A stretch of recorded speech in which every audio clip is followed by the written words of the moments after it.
Vous avez pris votre voiture aujourd'hui? Non, vous avez resté. J'arrive à l'instant de la Seine-sur-Mer, puisqu'on avait notre congrès. Ouais. Par contre, à l'arrivée de la gare de Lyon, l'horreur totale.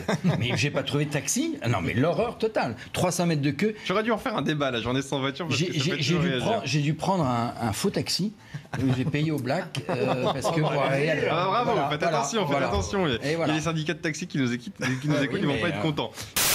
Ah non, mais la journée sans voiture, symboliquement, c'est bien. Les 30 km/h, moi je dis même c'est bien. De toute façon, on peut pas aller plus loin. Non, mais de toute façon, on va pas beaucoup plus vite. Même si j'ai réussi avec mon Véligo à dépasser les 30 km/h l'autre jour. Cette histoire des cyclistes maintenant qui sont. Oui, qui commencent. Voilà. Mais après, sont pris dans des flashs, des radars, parce qu'ils dépassent 30 km/h. C'est à la méthode Hidalgo. Allez, plus simple. J'aurais dû vous proposer un débat sur l'Arc de Triomphe et sur la journée sans voiture. Je suis sûr qu'on aurait tenu 2 heures. Mais.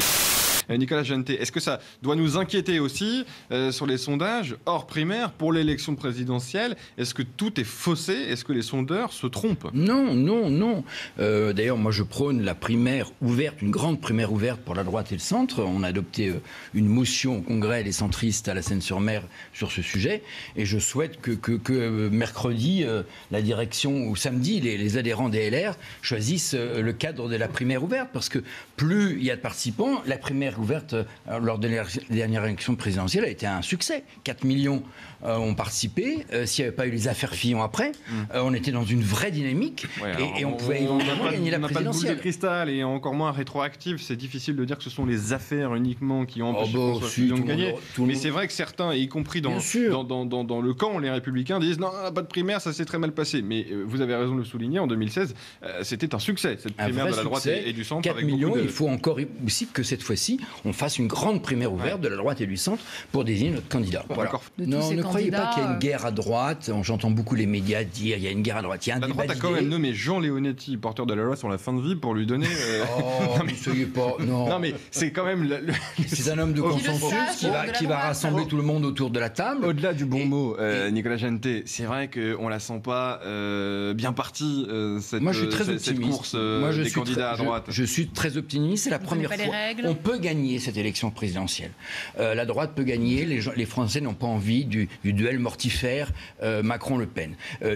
Pour la gagner, il n'y a qu'un candidat. Et pour désigner ce candidat, il faut rassembler l'ensemble de notre famille de droite et du centre autour de grandes primaires et on désignera là le candidat qui, en décembre seulement, prenons le temps, on a le temps en décembre puisque la campagne présidentielle partira au rassemblement en janvier l'année prochaine et en décembre, organisons cette grande primaire. Pierre Morel à lui aussi. Oui, moi primaire ou pas primaire? J'apprécie beaucoup mon collègue, mais là, on se connaît bien, mais on n'est pas du tout d'accord.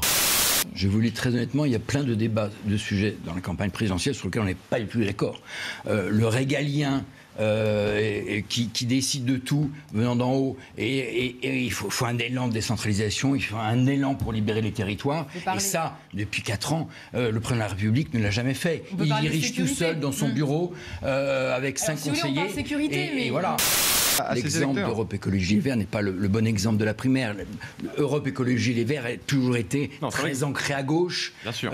Et d'ailleurs proche des Verts allemands, très à gauche, très ancré. Et on s'attendait de toute façon à ce que Europe Écologie Les Verts choisisse un candidat très à gauche. Alors c'est pas fait, encore il y a un deuxième tour. Là on va voir. Je pense qu'Éric Piolle va s'associer avec Sandrine Rousseau. Il n'y a pas eu de consigne de vote en tout cas d'Éric Piolle ce soir. De vote, mais il y a de fortes chances aujourd'hui que Sandrine Rousseau soit élue pour la primaire écologique. Mais nous aurions aimé, nous, à droite et au centre, effectivement, avoir un leader qui s'imposait lui-même. Bon, ça c'est l'idéal. C'était Nicolas Sarkozy.